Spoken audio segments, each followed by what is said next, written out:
This is KUGAN CASSIUS for iFILM London. We're at a casino in Blackpool. I can't remember the name of it, but G Casino, according to Bobby Rimmer. With me, I've got trainer Bobby Rimmer. You all right, Bobby? Yeah, I'm fine, thanks, Q. How are you? I'm very well. Long trek up here to Blackpool, but it's all worth it. Yeah, mate. It's the great shows up here, aren't they? Do you know what I mean? I mean, when Brian fought Maxwell up here, he done 40 grand with the tickets, Brian. It was a belting show, and then for one thing or another reason, we didn't get back on Sky again. You know what I mean? So, we had to put non-televised shows on up here, and it was a little bit harsh, because he was used to the limelight and the Sky. But we got through it, and the plan was to win the belt outright, and that's what we've done. Since his only defeat to Maxwell, Brian Rose has had a remarkable turnaround in his career and really projected himself to the top of the domestic light middleweight division here. In your opinion, he's ready now in all ways, like I said, being promoted by Eddie Hearn and Matchroom Sport, to take it to a new level now? Yeah, of course. I mean, the defeat to Maxwell was a bad defeat for Brian and for me and for Steve Woods, and there was a lot of people said, "Oh, he won't come back from that." But I know Brian of old. Me and Brian, shared a really tight and intimate trainer and boxer. So I know what Brian's like, and like I've said before, Brian Rose does step up to the plate. And then when he beat Prince Aaron, he said he wanted to fight Maxwell. I was a little bit shocked at that, but and I thought maybe it's after the fight and everyone's a little bit excited. But then he said it again, and then again the day after. So we took the fight on, and since getting beat by Maxwell, he came back and he won the Central Area title, which I think is still a very prestigious title. Then he won the English title, then won the British title, defended the British title 3 times, knocked Vivian Harris out all in 1 year, and here we are now. So, it's a dream come true for Brian and for me, to show, what happened and how well he came back.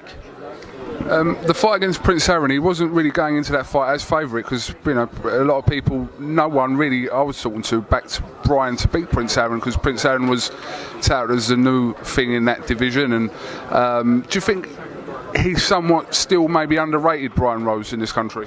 Of course, yeah. Anybody who gets a defeat like Brian got will find it hard to get back on track again. But we knew right away that he was going to beat Prince Aaron. I knew as much as a coach could know. Because I'd seen him spar before, and Brian handled him really easy. And I know you can't go off sparring, but the confidence in Brian when we got that fight announced, and the confidence in me, we told all our mates. We had mates that had £1,000 on it at 7-1. The bookies was ill near us. All my pals had money on it. And I know Brian inside out, and I know how confident he is and how good he is. And we still haven't seen the best of Brian Rose yet, KUGAN.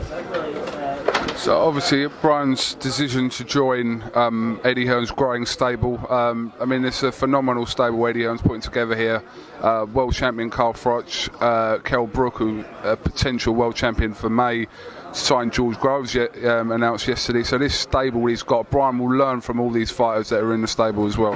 Yeah, to get the confidence Brian's going to gain by being in the same team as all those lads you've just mentioned is a great thing. And boxing's a lot about confidence and having the confidence to do things, and Brian's getting more confident all the time, and now he's part of this big team, and it's a team what Eddie's built and Matchroom have built, and it's a team of winners, isn't it, KUGAN? You know what I mean? And that's the kind of teams, the sides you want to be on, the winning side. It's like the winners and the losing dressing room, isn't it? You always want to be in the winner's dressing room, and that's what we're in. So far be it for us to let anybody down in that team. We won't do it. But Eddie was Brian rather was talking about potential world title shots.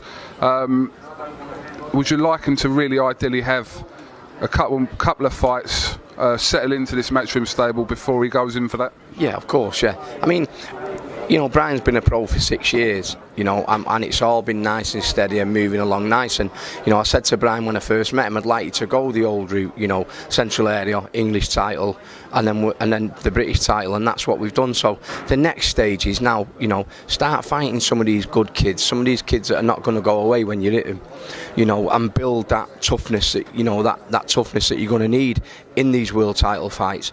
You can get thrown straight into a world title fight now, and you can come unbuckled. So, you need all the best preparation, and that's not, you know, that's not just in the gym.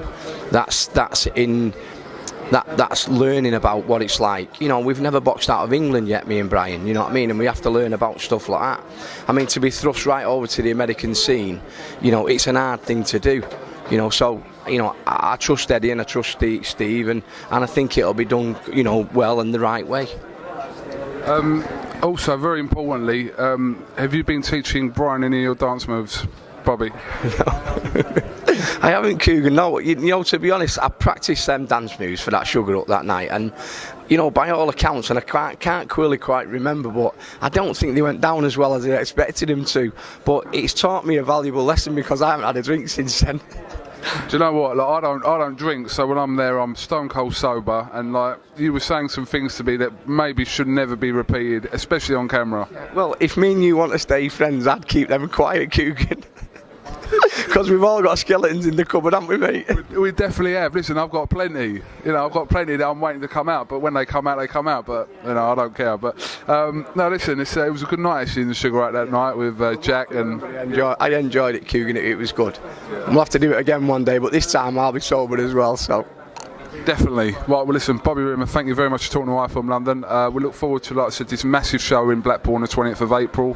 I mean, I came to the Winter Gardens once before when Brian fought Vivian Harris. It's the first time I've actually been to the Winter Gardens, so looking forward to coming back here again. Yeah, it's a great venue, and there's one thing about the Blackpool fight fans and the Blackpool public, they all get behind Brian, so it's got the makings of another great night. KUGAN CASSIUS with Bobby Rimmer here for iFILM London. Thank you very much.